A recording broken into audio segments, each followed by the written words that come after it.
very important in your life, and you kill them both. Eu saía como se fosse para caçar alguma coisa.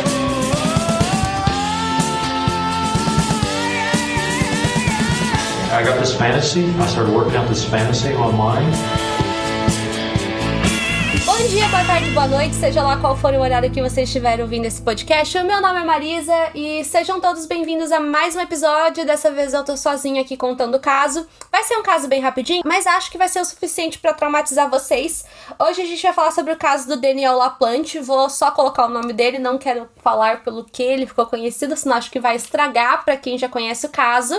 E assim, gente, hoje eu estou gravando sozinha e eu estou bem indignada porque essa é a segunda vez que eu vou gravar, porque a primeira vez que eu gravei, eu não vi que o microfone tinha parado de funcionar. No, God! E ele não gravou, e eu literalmente fiquei falando pra nada. No, God, please, no! No! E pelo menos eu estava gravando o podcast na live, né? Então o pessoal lá do TikTok tava assistindo junto comigo, deram muita risada da minha cara. Assim, gente, eu estou puta. É claro. Estou, tá, gente? Estou indignada? Estou.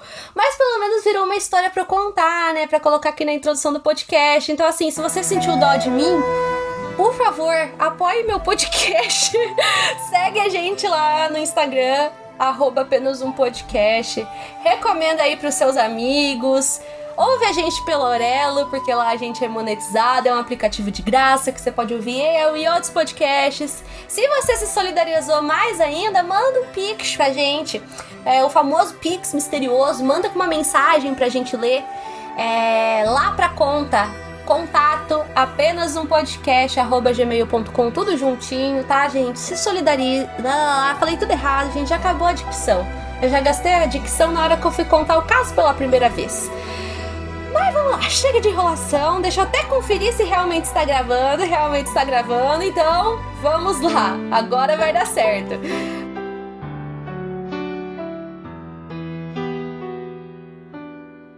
Atenção, esse podcast não é recomendado para pessoas sensíveis, pois pode conter a descrição de violência psicológica, física e sexual. Não diga que você não foi avisado. Continue agora por sua conta e risco. Vamos lá, gente. O Daniel LaPlante nasceu em 1970 em uma cidade chamada Townsend, que fica no estado de Massachusetts. Eu acho muito difícil falar o nome desse estado, Massachusetts, pra mim é um trava-língua, que fica nos Estados Unidos. E assim, o que acontece? Desde a infância, ele já sofria vários abusos, tanto físicos, quanto sexuais, quanto psicológicos. E o que acontece, né? O pai era a principal fonte desses abusos, e alguns anos depois os pais acabaram se divorciando, mas aparentemente a motivação do divórcio não necessariamente foi esses abusos contra o Daniel. Ele era uma pessoa violenta, assim, aparentemente com todo mundo dentro da casa. Na época do divórcio, que foi ainda na infância do Daniel, ele foi diagnosticado com dislexia e déficit de atenção e hiperatividade, o famoso TDAH. E nisso ele começou a fazer um tratamento psiquiátrico, mas de acordo com o que ele mesmo conta, ele sofreu abusos sexuais do médico que atendia ele. E outro problema muito grande que a gente vê não só nesse caso do Daniel, mas em vários outros que a gente já contou por aqui, é a questão do bullying. Ele sofria muito bullying na escola, principalmente por conta da falta de higiene que ele tinha. Ele não era uma pessoa muito chegada a banho, sabe, gente? Ele não gostava de tomar banho, não gostava de escovar o dente.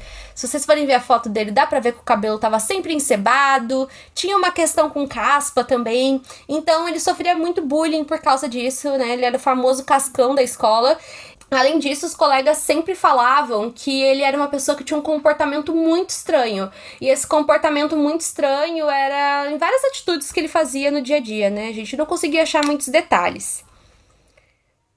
Bom, a infância dele é aquela coisa típica que a gente já viu em vários casos aqui, tipo, vários casos mesmo. Acho que não teve quase nenhum caso que a gente contou no podcast que o indivíduo teve um comportamento normal na infância ou que teve uma vida boa. Acho que só o caso do BTK que a gente contou aqui que teve uma infância relativamente normal, mas aí eu e o Thiago, a gente foi mais a fundo na investigação e a gente descobriu que ele já era uma pessoa estranha desde então, e o Daniel não passou por uma situação diferente. E o que acontece? Com 15 anos, ele já começa a realizar os seus primeiros crimes, mesmo que esses crimes não fossem coisas necessariamente absurdas. Porque o que acontece? Ele começou a roubar. Só que esses roubos eram principalmente contra casas que ele invadia de noite, e ele não roubava coisas de valor, sabe? Ele não roubava, sei lá, uma televisão, dinheiro, joias, não.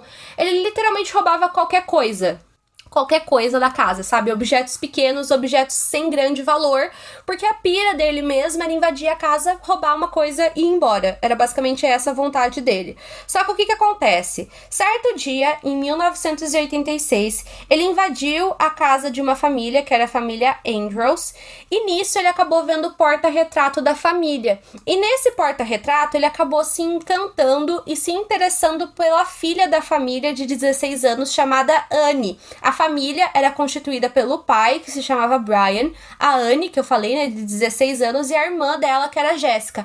A mãe tinha falecido não fazia muito tempo por conta de um câncer. E o que acontece, né? A casa da família se tornou o principal alvo de furtos do Daniel. Então ele sempre invadia a casa para roubar objetos pequenos e também para ver o porta-retrato da família. Então, certa noite, ele acabou conseguindo pegar o número de telefone da casa, né, gente? Tinha aquelas agendas antigamente, então era bem fácil achar o número de telefone das pessoas. E ele passou literalmente a ligar todas as noites para Annie. Ele ligava todas as noites para ela, para conversar com ela. No começo, obviamente, ela achou isso uma coisa muito estranha. Eu acharia muito estranho. Mas conforme os dias foram passando, ele começou... Como é que eu posso dizer? A ganhar um pouco mais de confiança por parte dela. Na época, ele se descrevia como um menino loiro, alto, forte, e ela foi se interessando por isso, e também no telefone ele conversava muito bem, e depois de muita insistência, ele chamou ela pra sair, né? Ele já tinha chamado ela pra sair várias vezes, e depois de muita insistência, ela topou sair com ele num encontro super normal. Eles iam de tarde... tomar um sorvete, uma coisa super normal, né? Tomar um sorvetinho de tarde. E chegando o dia do encontro, quando o Daniel chegou, a Annie logo de cara já percebeu que ele não tinha nada a ver com a descrição física. Não tinha nada a ver com a descrição física que ele tinha falado pra ela. Mas a descrição física não tinha sido um problema, sabe? Não ter batido. Ela decidiu que ela ia continuar conversando com ele. Embora, como eu disse, ele fosse uma pessoa que não era chegada num banho... Já deu pra ver pelo rosto dele, assim, que ele já era uma pessoa meio esquisita, mas ela decidiu continuar, né, porque... Literalmente, que nem o pessoal falou aqui no chat, ganhou pela insistência, né? Ele conversava tão bem no telefone, então valia a pena dar uma conversada com ele. Só que o que acontece? Conforme a conversa foi prosseguindo, ela percebeu que não era só a aparência que ela tinha achado estranho. Ele era estranho, porque ele foi extremamente inconveniente na conversa. De acordo com o que eu achei, a Annie conta que ele ficou perguntando muitas coisas sobre a mãe dela, porque ele sabia que a mãe dela tinha falecido, e ela ficou meio confusa, porque ela não tinha dito como que a mãe dele tinha morrido, e ele ficava perguntando como que a mãe morreu, como que tinha sido câncer, como que tinha sido as coisas, não sei o quê. Perguntas extremamente inconvenientes, né, gente? Ainda mais num primeiro encontro. Então ela ficou bem incomodada e ela deu uma desculpa, assim, e foi embora daquela situação. Mas o que acontece? Depois desse encontro, dias depois, vários barulhos estranhos começaram a acontecer na casa. Literalmente várias coisas, assim, dignas de filme de terror. Portas abriam e fechavam sozinhas, com muita força, literalmente batiam. Luzes acendiam e apagavam sozinhas. Objetos mudavam de lugar e o principal, frases estranhas apareciam escritas na parede.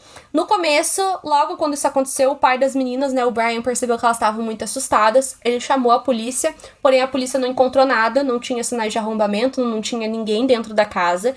E nisso, que a polícia foi chamada pela primeira vez, toda essa situação se intensificou para o pior. Então as coisas começaram a acontecer com mais frequência, as coisas começaram a acontecer de forma cada vez mais pior. Sei que mais pior não existe no português, mas eu gosto de falar mais pior e mais melhor, gente. Me perdoem, esse é o erro de português que eu gosto de cometer. Porque se eu tô falando que uma coisa é mais pior, é porque ela é pior que pior. E se eu tô falando que uma coisa é mais melhor, é porque ela é mais do que melhor. Então, pra mim, assim, gente, eu percebo que no podcast eu sempre falo isso, e eu sei que gramaticalmente falando tá errado, mas eu gosto, tá, gente? Vocês me perdoem por isso. Então, assim, as coisas ficaram piores, o que já tava ruim piorou, e nisso uma outra mensagem apareceu escrita na parede, só que ela tava escrita de vermelho, e as irmãs, quando elas viram, elas começaram a gritar, saíram correndo, chamaram o pai, porque parecia que tinha sido feita com sangue, e a mensagem tava dizendo: estou de volta, me encontrem. Quando a polícia chegou na casa, eles viram que a mensagem, na verdade, era ketchup. Não era nada demais. E o pior, a parte mais bizarra, é que eles encontraram o Daniel dentro da casa. E ele tava vestido de noiva, usando uma peruca loira, e também tava segurando um machado na mão. Na mão! Ele tava dessa forma.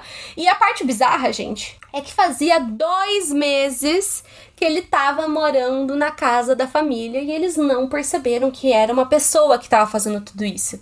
E como que ele conseguiu morar 2 meses dentro da casa da família? Obviamente coisas estranhas aconteceram, mas tipo, eles não tinham encontrado rastros de que uma pessoa tava lá. Porque, não sei se vocês já viram, mas na casa dos Estados Unidos, geralmente, as casas, né, são feitas de madeira. É tipo uma coisa meio pré-fabricada, assim. Então, se vocês já viram Irmãos à Obra ou qualquer programa de reforma, vocês já viram que eles quebram a parede com muita facilidade. E, geralmente, quando eles quebram a parede, tem um vão. Então, literalmente, ele ficou morando dentro do vão da parede. Gente, ele ficou morando na parede. Isso é muito bizarro. E o que acontece, né? Ele foi preso, detido e mandado para um centro juvenil para fazer uma reabilitação. E ele foi liberado em outubro de 1987 e voltou a morar com a mãe. Nisso, ele tinha 17 anos de idade.